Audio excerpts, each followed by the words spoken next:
Indonesia berhasil mendapatkan juara satu sebagai negara dengan penggunaan slot terbanyak di dunia, yaitu sekitar 201.000. Nah, ini sebuah prestasi yang sangat membanggakan. Bahkan jumlahnya meningkat pesat di tahun 2023, yaitu sekitar 2,7 juta pemain slot di Indonesia. Tapi ini bagaimana ceritanya? Padahal Indonesia adalah salah satu negara yang paling religius di dunia, dan Indonesia juga termasuk negara dengan populasi muslim terbanyak di dunia. Tapi kok bisa sampai seperti ini? Ini bagaimana konsepnya? Nah, kalau misalnya penasaran, mari kita simak videonya.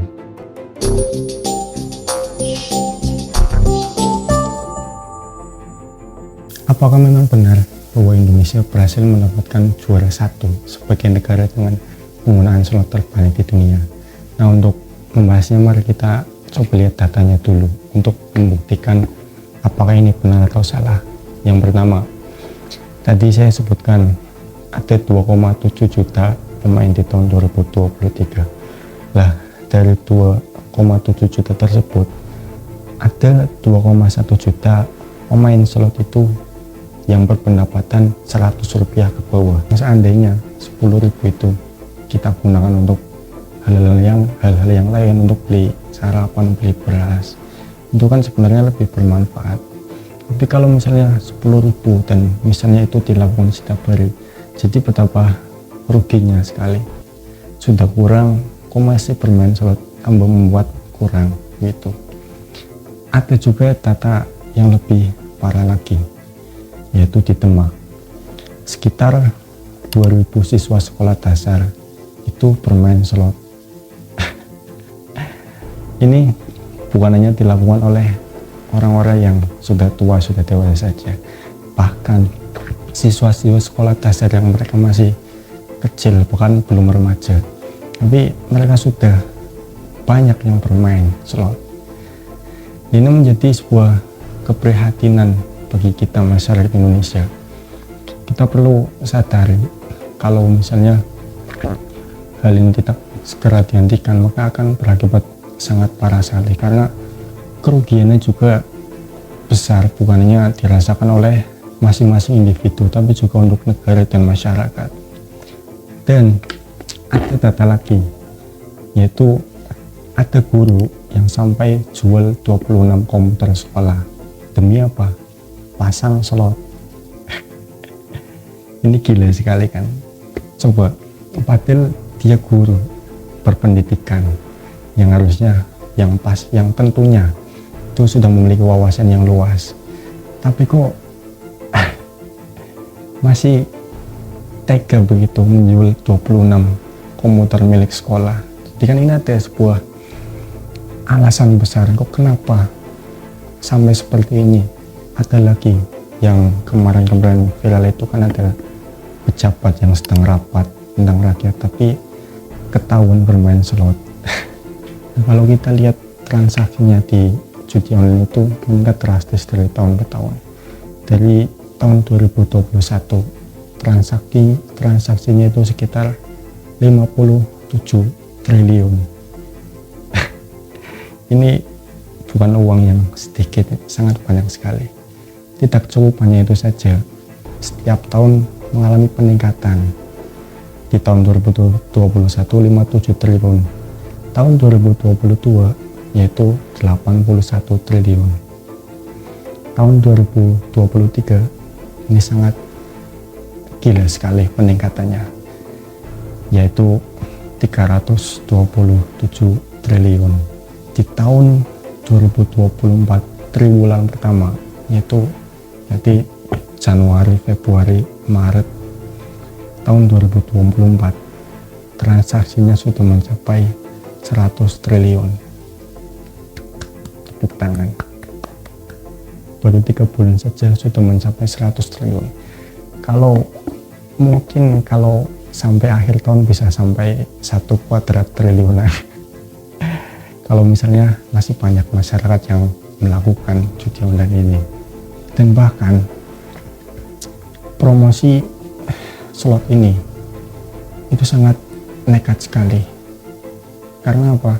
Mereka gunanya mempromosikan lewat influencer, lewat apa, tapi mereka juga mempromosikannya melalui lembaga-lembaga pemerintah, melalui situs-situs yang dimiliki pemerintah. Bahkan datanya dari 1 Januari sampai 6 September 23 ada 9.052 situs pemerintah yang ditumpangi promosi slot ini. Jadi cara pemasarannya mereka itu sangat luar biasa sekali.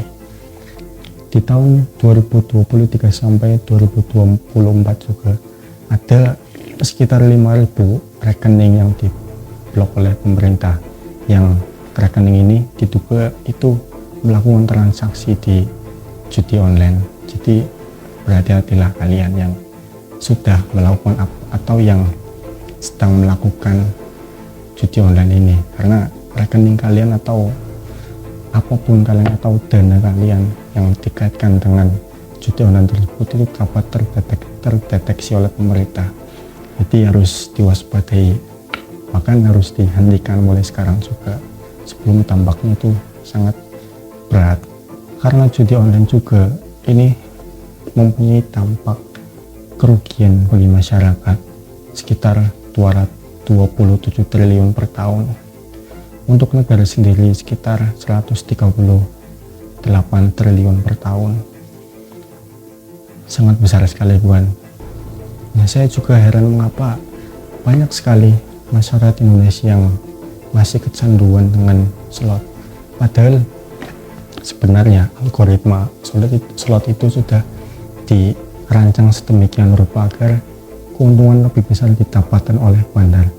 Bahkan gini, prosentase kemenangan pemain slot itu sekitar 10%. Nah, kekalahannya itu 90%. Artinya dari 100 orang pemain yang menang itu hanya 1. Jadi kalau misalnya kalian beranggapan ingin selalu menang di judi online itu sangat mustahil sekali. Karena apa? Ini kan sebuah sistem, sebuah algoritma, di mana algoritma itu dapat disetting sedemikian rupa semaunya oleh si pembuat tersebut agar apa? Keuntungan didapatkan lebih banyak pada bandar. Jadi artinya begini, kalau kalian terus bermain slot itu artinya kalian menyedekahkan uangnya kepada bandar tersebut. Dan anehnya lagi, orang-orang yang sudah sangat kecanduan dengan slot ini, padahal mereka itu sudah tahu bahwasanya slot itu sudah disetting agar kemenangan lebih banyak oleh bandar, tapi mereka entah gimana pikiran mereka tetap saja kecanduan dan bermain slot terus menerus. Itu tadi beberapa data yang saya sudah paparkan. Selanjutnya coba kita lihat dampaknya. Apa saja dampak yang diakibatkan oleh judi online ini atau slot. Yang pertama, kerugian negara dan masyarakat itu sekitar 350 triliun per tahun. Banyak sekali. Bahkan korupsi kemarin yang 217 triliun itu kan belum ada apa-apanya dengan kerugian slot ini. Jadi logikanya begini, uang yang seharusnya berputar di Indonesia, yang seharusnya digunakan masyarakat untuk membeli produk-produk dari Indonesia atau membeli makanan atau apapun di Indonesia, itu kan kalau misalnya kita tarik ke atas terus kan ujung-ujungnya itu dipajak gitu kan. Nah, kalau misalnya pajak kan pasti menguntungkan bagi negara kita. Nah, kalau misalnya uang yang kita gunakan itu seharusnya untuk membeli yang ada di Indonesia, justru kita alihkan ke slot. Nah, sedangkan slot ini sebagian besar para pembuatnya, para bandar-bandarnya itu dari luar negeri, dari orang-orang asing yang masuk ke Indonesia. Jadi uang yang seharusnya ditransaksikan di Indonesia yang akan menguntungkan pemerintah, malahan itu lari ke luar negeri yang sangat merugikan pemerintah kita. Selanjutnya yaitu kebangkrutan. Jadi begini, orang yang sudah sangat kecanduan dengan slot, maka walaupun mereka dalam kondisi sedang tidak memiliki uang sama sekali, sedang tidak memiliki harta sama sekali, karena setiap kali pasang misalnya kalah, pasang kalah, dan mereka akan berusaha semaksimal mungkin untuk agar selalu memasang uang di slot ini. Nah, kalau misalnya hal ini terus terulang, terus menerus, maka lambat laun orang tersebut akan mengalami sebuah kebangkrutan atau kemiskinan. Kriminalitas juga bisa sangat terjadi akibat orang yang sudah kecanduan judi slot ini.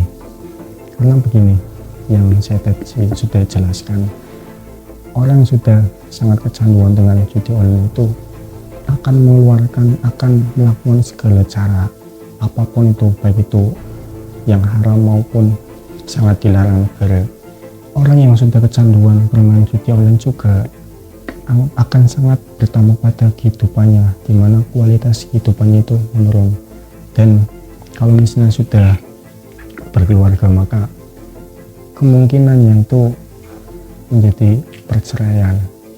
Banyak juga kasusnya, coba kalian lihat di internet. Ada beberapa perceraian yang diakibatkan karena kecanduan judi online. Kecanduan judi online juga termasuk sebuah penyakit kejiwaan, yang dimana nama penyakitnya tersebut yaitu judi patologis. Apa itu judi patologis? Mereka yang sangat kecanduan sekali dengan judi online, bahkan orang-orang yang mengalami penyakit kejiwaan judi patologis ini, mereka akan cenderung melakukan kriminalitas karena otaknya itu sudah sangat sulit sekali dikontrol. Pikiran orang yang sudah kecanduan judi online ini selalu mengharapkan kemenangan, walaupun kemenangan yang didapatkan itu sangat sedikit. Jadi kalau kalian masih mencintai diri kalian dan mencintai negeri ini, Indonesia, maka saya sangat menyarankan sekali untuk kalian segera menjauh dari judi online ini. Atau kalian yang masih dalam tahap mencoba-coba, tolong segera dihentikan, karena dampaknya itu sangat besar sekali. Yang mari kita bersama-sama benahi diri kita, dan mari kita bersama-sama dukung kemajuan Indonesia.